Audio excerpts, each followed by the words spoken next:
Right, okay. I may not have everything in this video 100% correct. Lots of the information has been around for a while, so it's not all new information. But I've just taken all the bits and pieces and put them together, and you'll be hopefully stunned by the picture that it creates. If you understand the importance of this information, please share this video because, you know, it's information for everyone. I have made videos about the signs in the heavens already, so I will put the links in the description box and add them as you know, YouTube responses, because I'm going to rattle through things quite quickly. I should also address the no man knows the day or the hour issue. I don't know the day, I don't know the hour, it's not my intention to set dates, all of those things are left with God. I'm just pointing at the patterns to see if there's anything in it. Here we go. So, March 26th, 2013, Passover. We have a picture of Jesus appears in the heaven from Revelation chapter 1, 12 to 16.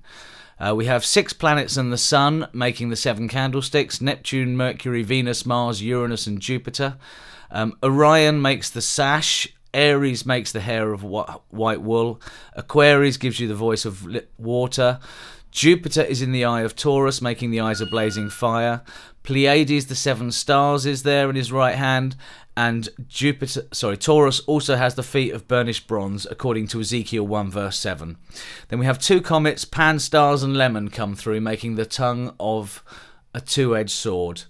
And by the end of that sign, watch the other video, Comet Lemon, when Comet Lemon comes through and breaks the chains of Andromeda, we have the Sun in the eye of Taurus, making his face glow. Okay, next thing. We have the interlude in Revelation 7, verse 1 and 2, which is after the opening of the 6th seal and before the 7th seal and the 7 trumpets, which happens on Hanukkah 2013. Comet Ison comes through on November the 28th, 2013. We have 4 planets around the Sun. We have Mars, Saturn, Venus and Mercury. Then you can see Comet Ison comes in through Leo, through Virgo and goes round the Sun on November the 28th, making the extra angel which rises from the Sun. So that's quite stunning too. Then we move into the lunar tetrads.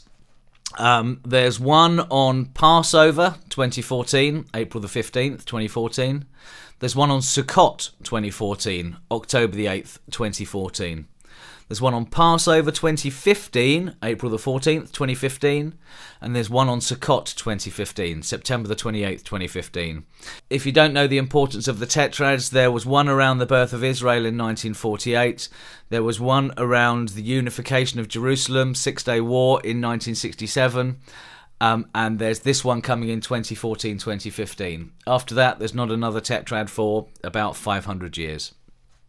Next, we have the sign in Virgo on Rosh Hashanah 2017, September the 23rd, 2017. We have the woman clothed with the sun.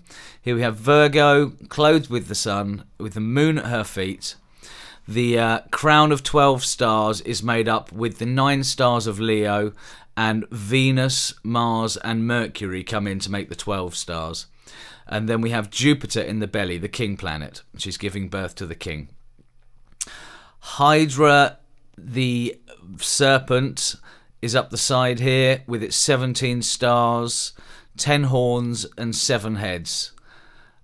So that's all from Revelation chapter 12 verses 1 to 4.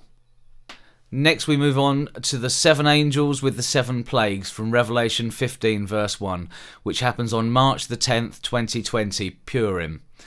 We have 7 planets around the Sun. We have Uranus, Venus, Neptune, Mercury, Saturn, Jupiter and Mars.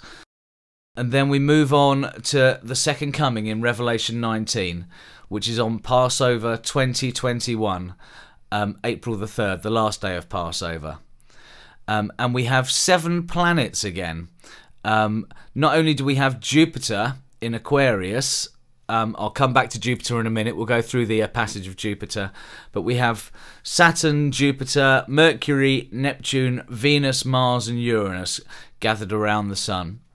and they stay there for about 5 weeks before the sun moves on. So that lasts from Passover 2021, which is March the 28th to April the 3rd, and they stay there until Shavuot, which is May the 17th, 18th. Talk for a moment about the movement of Jupiter, the king planet, throughout the tribulation. In 2013, it's there in Taurus, in the eye of Taurus, representing the sacrifice.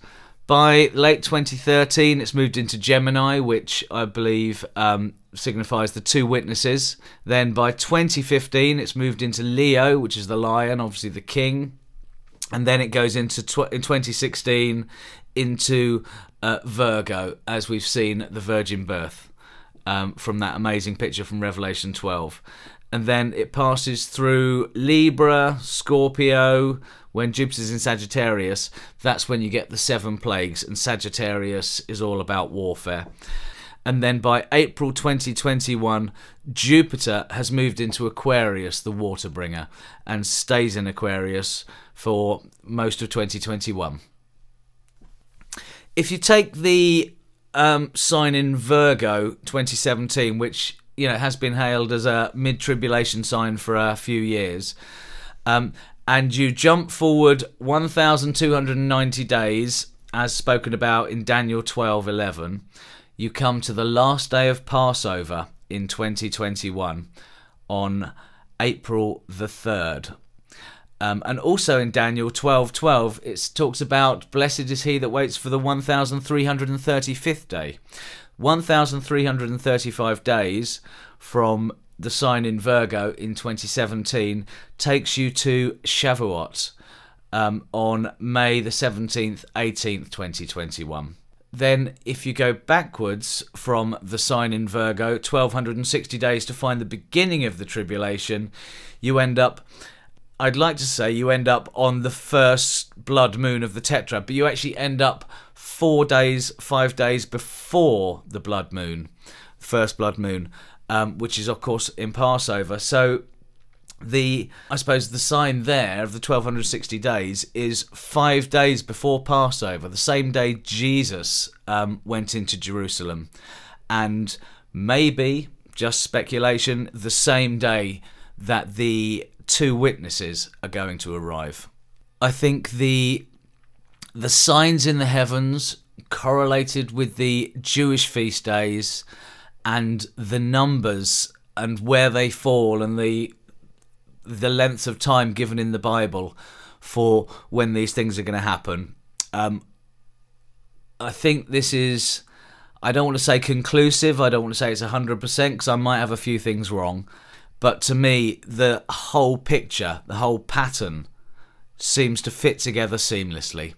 Thank you very much for listening, and as I said at the beginning of the video, if you can see the importance in this, if you can see the amazing creation in this, then please share this video so that others may be blessed by it. And all praise to Jesus. And if you don't know Jesus, give your life to Jesus now, because the rapture is very, very soon. There's going to be a lot of trouble on earth for the next 7 years. And then Jesus is coming back to reign. Jesus is coming back to rule, because he is King of Kings and Lord of Lords. Give your life to Jesus. Put your faith in Jesus now, because this is the time and Jesus is returning. Thanks for listening.